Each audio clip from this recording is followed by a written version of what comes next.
of the mayor, that these items 23 to 28 and all other motions, there too, be referred to the office of the mayor for appropriate consideration.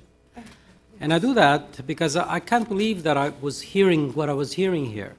You know, some people argue that there was a council somewhere along the past, and I've had the experience over 27.5 years now, you know, of being on council, that somehow we all was consensus. We all held hands together, and tried to achieve Zen Buddhist kind of peace.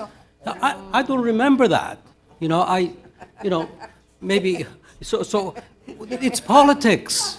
It's the battle of ideas, you know what I mean? It's a struggle, and except we do it within rules which allow for the majority to rule. And obviously the people who make those decisions are people who are elected at elections.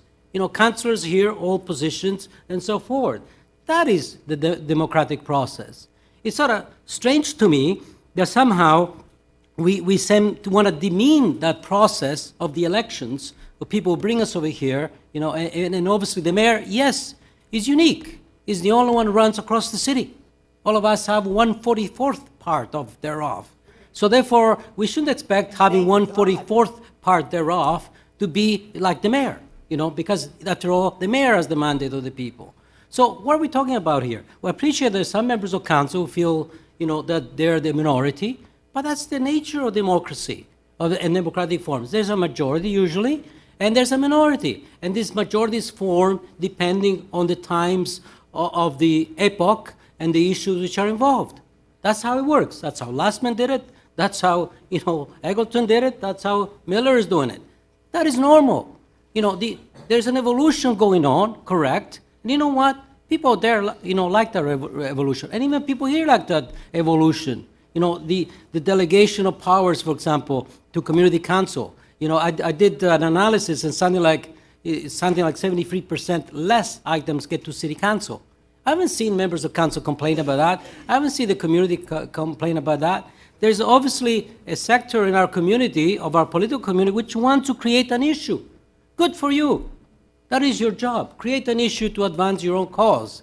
But don't say that you have the legitimacy of the democratic process. You do not. You simply being a good politician, and good for you. You know, there's nothing wrong with that. But that doesn't mean to say, by sweets, finding, you know, some kind of unusual, contextual, you know, issues and perspectives to try to say, I'm on the side of goodness. How can you be in favor of the evolution and say, I want to slow down the evolution? You know, how could you be in favor of the evolution and say, you know, I don't accept what's going on?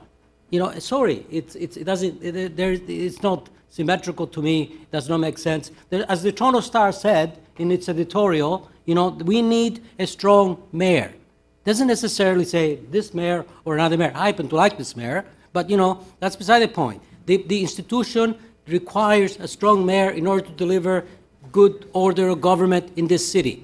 So we should be applauding it rather than try to drag it and so forth. When you have 7 councillors bringing 100 people, you know, out on a meeting, and that's what the papers reported, with all due respect, I don't see any mass movement out there. People are happy with this. The Blue Ribbon communities are happy with it. So let it evolve. Let it happen. Be happy.